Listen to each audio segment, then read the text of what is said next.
Ya, Assalamualaikum warahmatullahi wabarakatuh. Selamat pagi dan salam sejahtera bagi kita semua. Bagaimana kabar adik-adik pada hari ini? Alhamdulillah sehat ya. Semoga kalian pada semangat dan siap untuk mengikuti pelajaran pada pagi hari ini ya. Nah, sebelum memulai pembelajaran pada pagi hari ini, alangkah baiknya kita berdoa terlebih dahulu ya, agar pembelajaran pada pagi hari ini dilancarkan.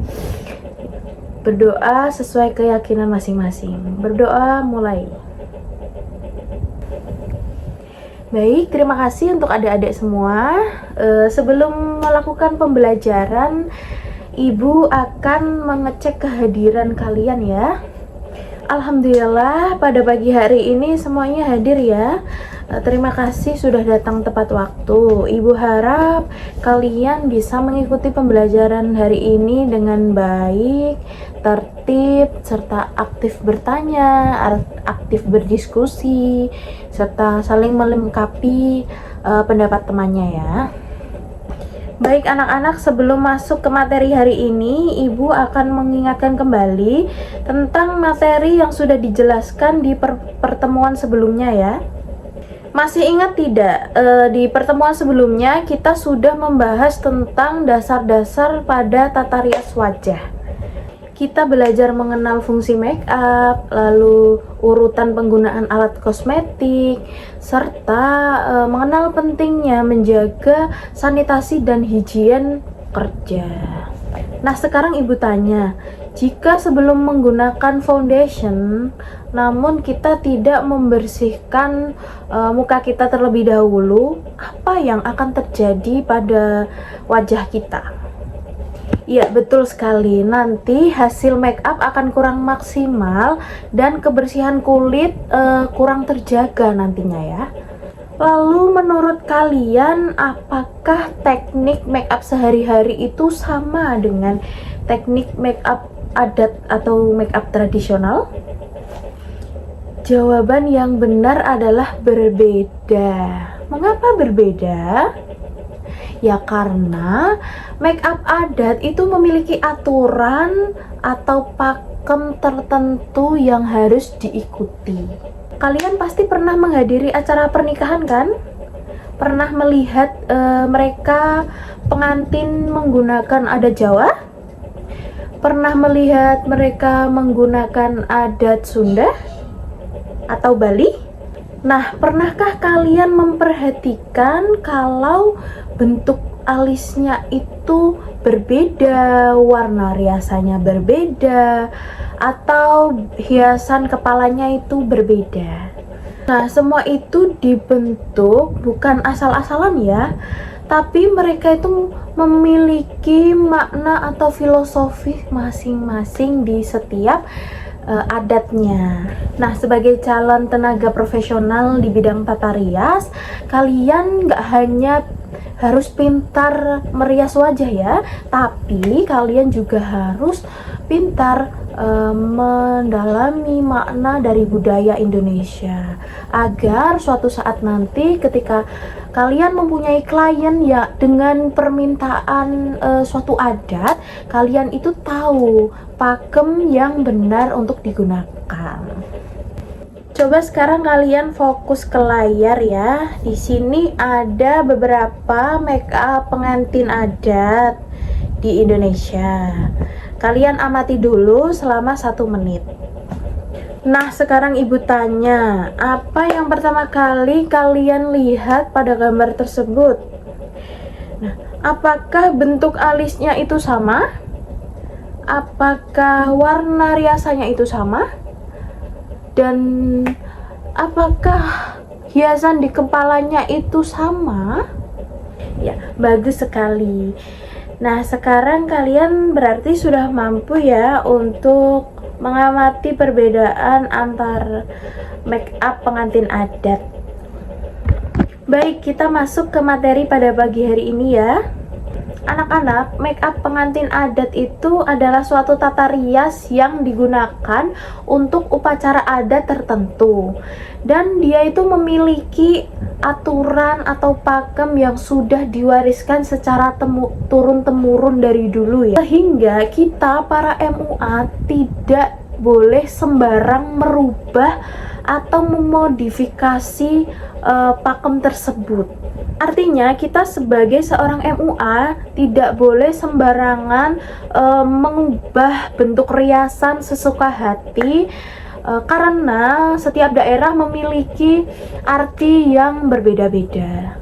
Misalnya pada pengantin Solo Putri, dia itu memiliki paes, bentuk paes yang berbeda dan tidak boleh sembarangan diubah. Begitu pula dengan Paes Ageng Jogja, dia juga memiliki paes yang berbeda. Hal inilah yang menjadi pembeda antara make up pengantin adat dan make up pengantin modern. Baik, kita masuk ke karakteristik. Karakteristik yang pertama adalah memiliki pakem. Apa sih pakem itu? Pakem adalah aturan yang menjadi pedoman. Mengapa harus mengikuti pakem? Karena make up pengantin adat adalah suatu warisan budaya yang memiliki makna filosofis tertentu. Kemudian karakteristik yang kedua yaitu memiliki aksesoris khas daerah. Sebagai contoh, pengantin Minangkabau yang memiliki mahkota atau suntiang di kepalanya.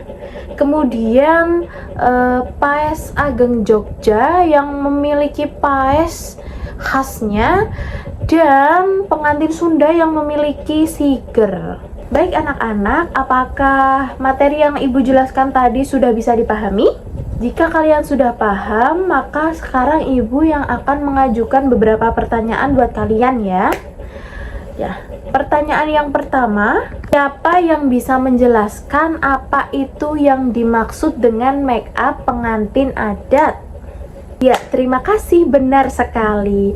Make up pengantin adat adalah suatu tata rias wajah yang digunakan suatu upacara adat tertentu yang memiliki pakem atau aturan yang sudah diwariskan secara turun-temurun. Nah, sekarang ke pertanyaan yang kedua, mengapa setiap make up pengantin adat setiap daerah itu memiliki ciri khas yang berbeda-beda? Iya, benar sekali, karena setiap daerah memiliki makna adat atau filosofi yang berbeda-beda di setiap daerahnya. Maka dari itu mereka memiliki ciri khas masing-masing. Lalu yang selanjutnya, coba sebutkan beberapa make up pengantin adat yang ada di Indonesia. Iya, betul sekali. Salah satunya yaitu ada Solo Basahan dari Keraton Surakarta, kemudian ada Paes Ageng Yogyakarta, kemudian ada Siger Sunda, kemudian ada Bali, kemudian ada Minangkabau. Kemudian ke pertanyaan selanjutnya, jika ada seorang pengantin yang menggunakan make up adat Jawa tetapi riasannya itu berbeda, tidak memakai pakem atau malah memakai riasan di adat lainnya, menurut kalian itu apakah itu sudah sesuai? Mengapa? Ya, pendapat kalian sudah bagus. Sebaiknya tidak ya. Karena apa? Karena setiap tata rias pengantin adat itu memiliki makna atau identitas budaya sendiri-sendiri. Lalu kemudian pertanyaan yang terakhir nih, jika suatu saat kalian menjadi MUA, apa yang kalian lakukan agar tata rias pengantin adat ini selalu dikenal oleh masyarakat dan tidak punah? Ya, jawaban kalian sudah sangat baik semua ya.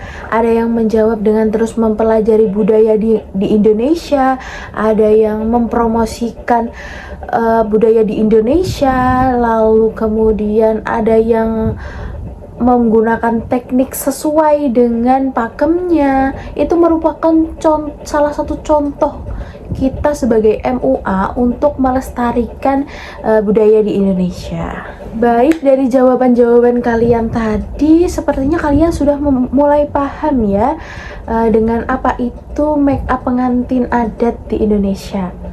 Agar pemahaman kalian menjadi semakin lebih baik, kita lanjut saja ke kegiatan berikutnya, yaitu diskusi kelompok. Sekarang kalian bentuk menjadi 2 kelompok ya. Satu kelompok itu terdiri dari beberapa orang. Nah, nanti setiap kelompok akan menjawab pertanyaan yang sama ya.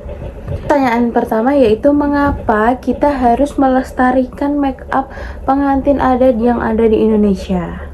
Pertanyaan yang kedua yaitu sebutkan 3 ciri khas make up pengantin adat di Indonesia.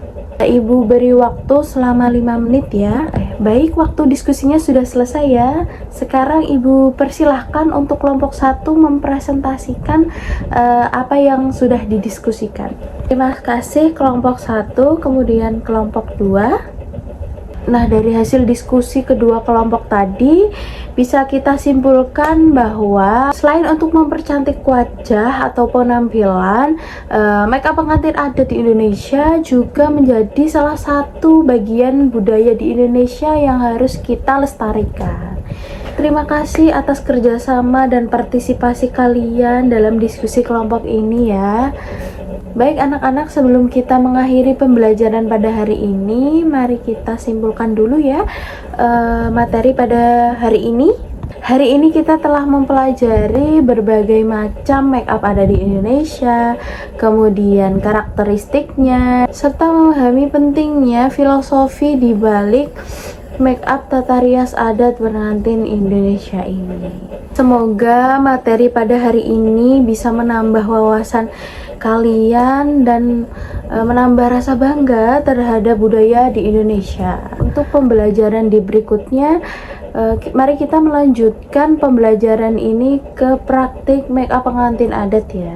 Oleh karena itu, kalian silahkan mempelajari lagi materi yang sudah saya sampaikan di hari ini dan mempersiapkan peralatan untuk praktek di pertemuan selanjutnya. Apakah ada pertanyaan sebelum saya akhiri pembelajaran pada hari ini? Kalau tidak ada pertanyaan, mari kita tutup pembelajaran pada hari ini dengan mengucapkan hamdalah bersama. Alhamdulillah. Terima kasih atas perhatian dan partisipasi kalian dalam pembelajaran hari ini.